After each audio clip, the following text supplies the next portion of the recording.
BA पाठ प्रथम वर्ष के मेरे सभी प्रिय विद्यार्थियों, SNKP राजकीय स्नातकोत्तर महाविद्यालय नीम का थाना के YouTube चैनल पर मैं आपका स्वागत करता हूं। मैं जेपी बिलोनिया, एसोसिएट प्रोफेसर, विभागाध्यक्ष हिंदी, आज आपको अपने इस व्याख्यान में जिन कवि के बारे में, जिन कवि की जो महत्वपूर्ण जो पदों की जो व्याख्या बताने जा रहा हूं, वो कवि हैं विद्यापति। और विद्यापति पद कवि की जो रचनाएं हैं वो उनकी विद्यापति पदावली के अंतर्गत यहाँ आपके पाठ्यक्रम में सम्मिलित की गई है। तो आज हम जो आपसे चर्चा करेंगे वो विद्यापति पदावली के पदों के बारे में आपसे चर्चा करेंगे। और विद्यापति कवि की जो पदावली के जो पद हैं वो इस तरह से है। इससे पहले हम कवि विद्यापति के बारे में थोड़ा बहुत जान लें कि विद्यापति कवि जो हैं वो कौन है और उनके काव्य के बारे में थोड़ा सा हम यहाँ जान लें। प्रिय विद्यार्थियों,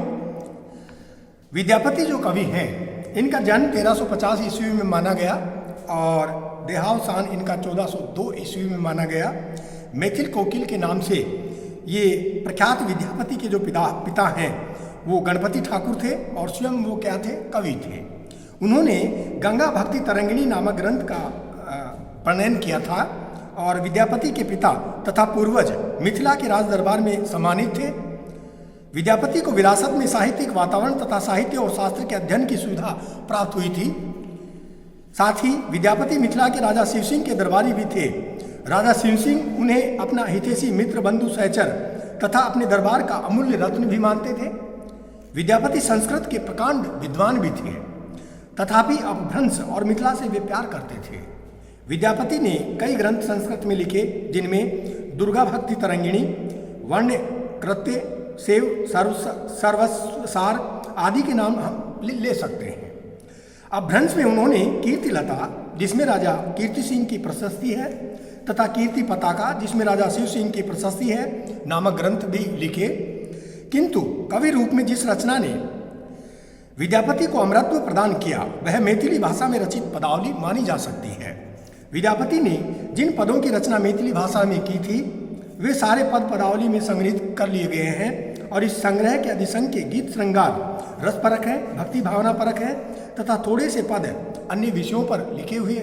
देखे जा सकते हैं। श्रृंगार परक पदों में राधा कृष्ण नायक के रूप में उपस्थित है,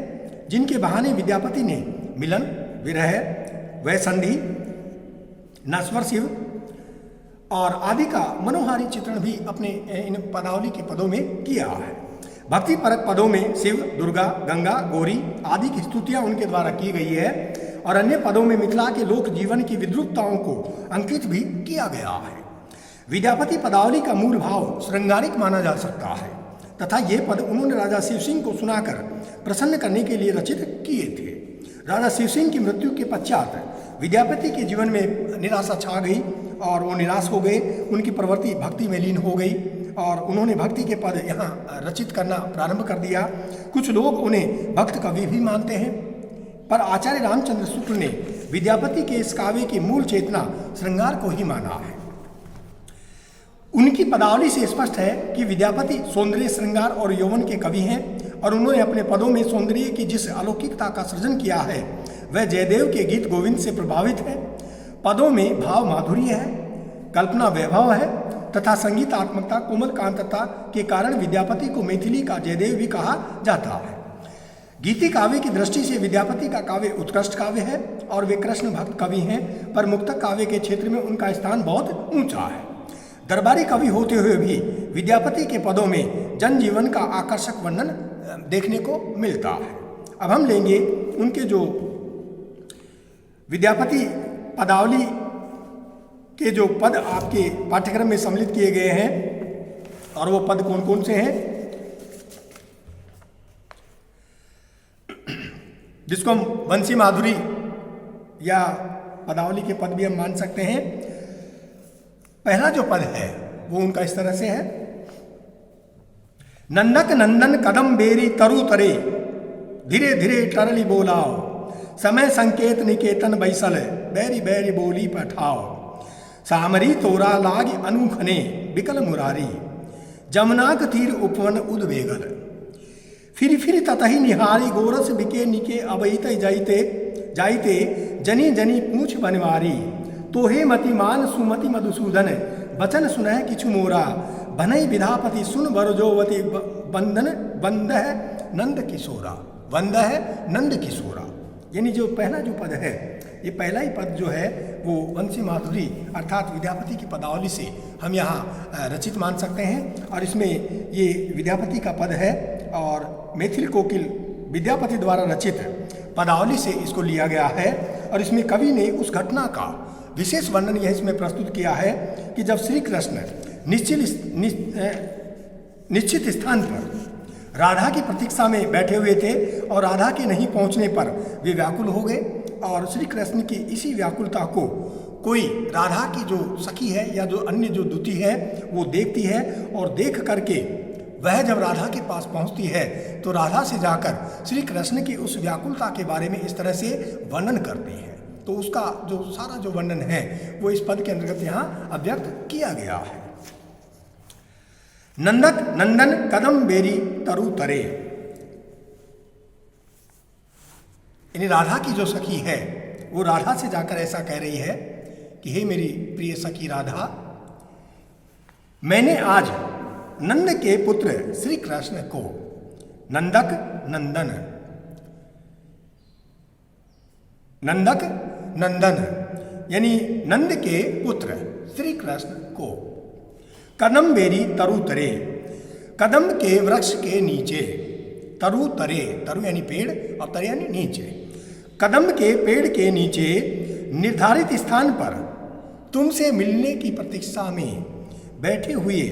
धीरे धीरे तरली बोला। वे धीरे धीरे मधुर स्वर में अपनी जो सुंदर जो बांसुरी है उसको बजा रहे थे, और वे अपनी मुरली से बार बार ऐसे स्वर व्यक्त कर रहे थे या संदेश रूप में वो प्रेषित कर रहे थे। समय संकेत निकेतन बैसल बैरी बैरी बोली पठाओ, यानी बार बार वे ऐसे स्वर व्यक्त कर रहे थे अर्थात वो संदेश रूप में प्रेषित कर रहे थे, जिससे जो नायिका राधा है उस नायिका के राधा को वो एकांत में मिलने का संकेत मालूम हो जावे। सामरी तोरा यानी उसकी सखी जो है वो फिर नायिका राधा को संबोधित करते हुए कह रही है कि ये नायिका राधा, लागे अनुखने विकल मुरारी, कि तुम में अनुरक्त होकर तुमसे मिलने के लिए श्री कृष्ण प्रतिक्षण बेचैन हो रहे हैं, यानी प्रतिक्षण बेचैन हो रहे हैं, मैं उनको बेचैन और व्याकुल अवस्था में देखकर आ रही हूँ। इसलिए जमुना का तीर उपवन उद्वेगल, इसलिए वे यमुना नदी के तट पर स्थित उपवन में उद्विग्न होकर उसी ओर बार बार देख रहे हैं। किस ओर? जिस ओर से राधा का आगमन होगा, राधा वहाँ उनसे मिलने के लिए पहुँचेगी। और फिर ततई निहारे, और बार बार वे यमुना नदी के तट पर जिस ओर से तुम्हारे आगमन की उनको संभावना है वे उसी ओर देख रहे हैं। गोरस बिके निके अबईते जाइते, और वे दही बेचने के लिए आती जाती प्रत्येक नारी से तुम्हारे विषय में ही कुछ पूछ रहे हैं।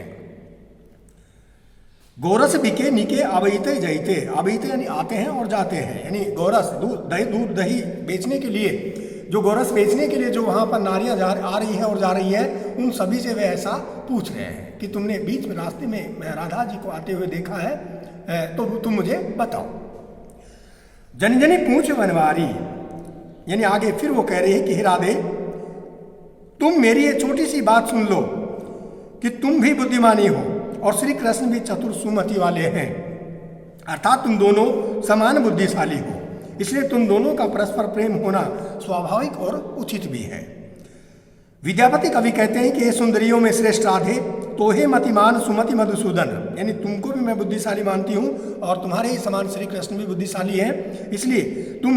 तुम दोनों में आपस में परस्पर प्रेम का होना स्वाभाविक और उचित माना जा सकता है। और विद्यापति कवि कह रहे हैं कि वचन सुनाओ किछु मोरा, कि हे सुंदरियों में श्रेष्ठ राधे, तुम मेरी बात को सुनो। कौन कह रही है ऐसा? राधा की जो सखी है, जो सहेली है, वो राधा को ही संबोधित करते हुए ऐसा कह रही है। भनई विद्यापति सुन बरजोवते, यानी तुम श्री कृष्ण की वंदना करना प्रारंभ कर दो,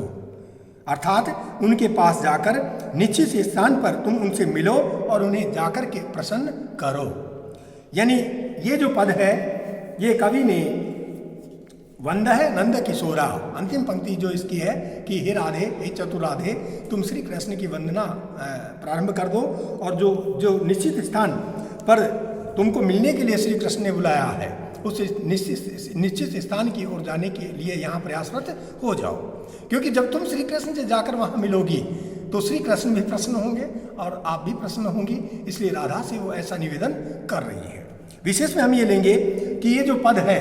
ये पद कवि की मंगलाचरण की जो प्रवृत्ति है उसका द्योतक पद माना जा सकता है। और ये जो ग्रंथ के प्रारंभ में वस्तु निर्देशात्मक मंगलाचरण गाया गया है ये बहुत ही सराहनीय है। जैसा रीतिकालीन जो कवि हैं बिहारी, उन बिहारी के द्वारा भी अपने बिहारी सप्तशती का जो पहला ही जो दोहा है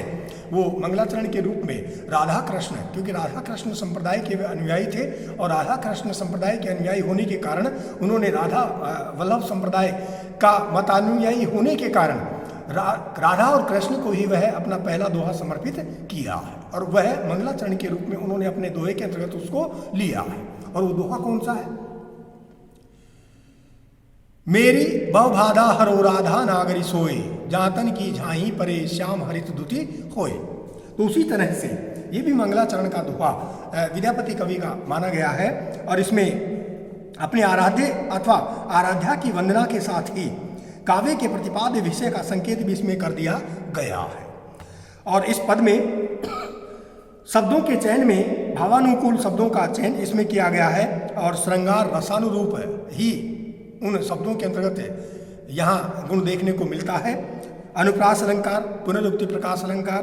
परिकर और पर्यायोक्ति अलंकार इसमें प्रयुक्त किए गए हैं और छंद की जो गेयता है एवं यति गति है जो है वो इसमें उचित बन पड़ी है। इसमें कदम्बक, तरुतर, तोरा, गोरस, बेचई इत्यादि में पाठांतर भी मिलता है, परंतु भावार्थ में इसके कारण यहाँ कोई अंतर नहीं आन पड़ा। वैसे कवि के द्वारा एक दोहा लिखकर भेजा गया कि एक नायिका है और स्वकीय नायिका है और उस स्वकीय नायिका का जो दोहा उन कवि के द्वारा रचित किया गया कि किस तरह से यहाँ साहित्य में जब हम शब्द पढ़ते हैं, शब्दों के जब अर्थ ग्रहण करते हैं तो उस एक ही शब्द के कई अर्थ निकलते हैं। तो वो दोहा किस तरह से था?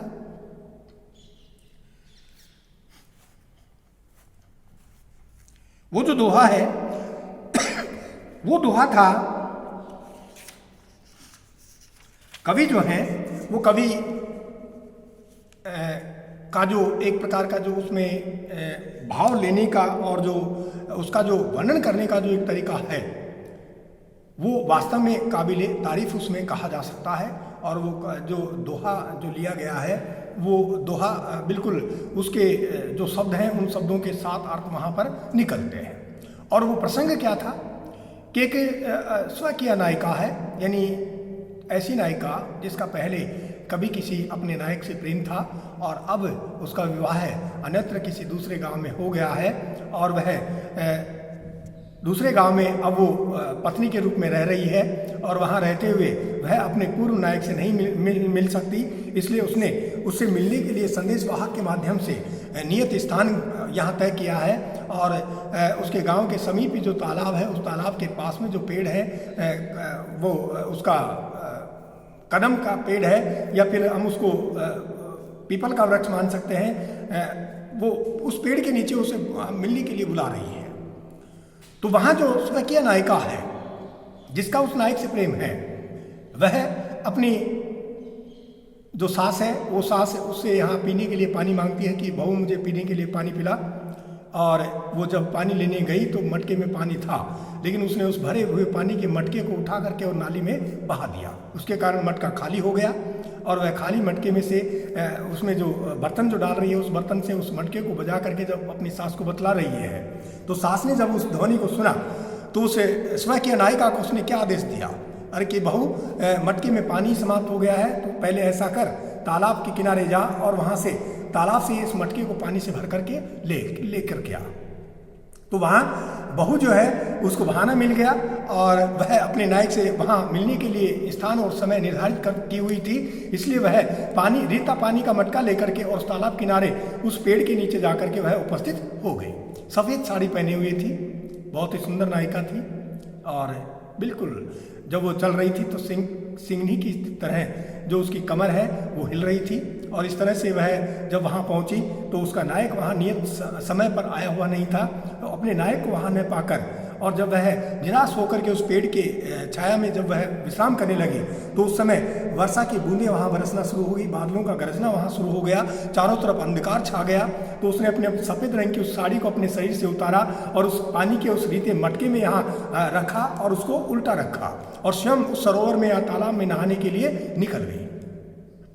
जब वह उसमें स्नान कर रही थी, स्नान करने के बाद में जब वह स्नान करके उससे बाहर निकली तो उसने अपने उस सफ़ेद रंग की साड़ी को अपने शरीर पर पहना और जो ही वह साड़ी पहन चुकी थी उसके पश्चात उसका नायक दूर से आता हुआ उसको दिखाई दे रहा है। अपने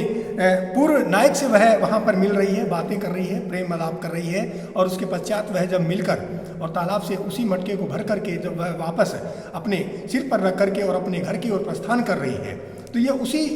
का प्रसंग यहाँ एक कवि के द्वारा इसमें बड़ा ही सुंदर रूप में कहा गया है। और वो दोहा इस तरह से था,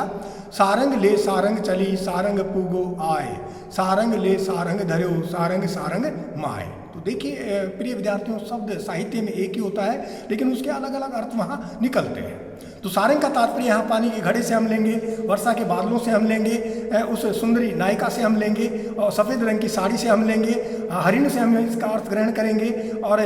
वर्षा के बादलों और उनकी जो गर्जना है उससे हम इसका अर्थ ग्रहण करेंगे, पानी की बूंदों से हम इसका अर्थ ग्रहण करेंगे और इतने सारे जो अर्थ है, सिंघनी की जो कमर है उससे हम इसका अर्थ ग्रहण करेंगे। तो स्वयं किया जो नायिका है,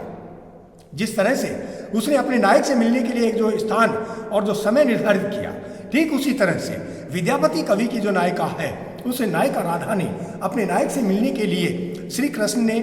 उस नायिका राधा से ये मिलने के लिए जो स्थान और जो समय जो निर्धारित किया है, ये यमुना नदी के किनारे कदम के पेड़ के नीचे और वहाँ उनसे आकर के उनको इस समय मिलना है। और जब वह नहीं आ रही है राधा उनसे मिलने के लिए तो श्री कृष्ण का व्याकुल होना इसमें बहुत ही उचित है। और वो व्याकुल हो गए और व्याकुल होकर वे अपनी मुरली को धीरे धीरे उसमें से सुर क्या निकाल रहे थे कि राधा, तुम्हारे बिना श्री कृष्ण अब यहाँ अपने आप को व्याकुल महसूस कर रहे हैं, अतः तत्काल तुम श्री कृष्ण से मिलने के लिए इस तय स्थान और समय पर यहाँ जरूर उपस्थित हो जाओ। तो प्रिय विद्यार्थियों, आज के व्याख्यान में बस इतना ही। अगले व्याख्यान में आपको और विद्यापति कवि के जो पद आपके पाठ्यक्रम में लिए गए हैं उनके बारे में विस्तृत रूप से यहाँ आपको बतलाया जाएगा। धन्यवाद।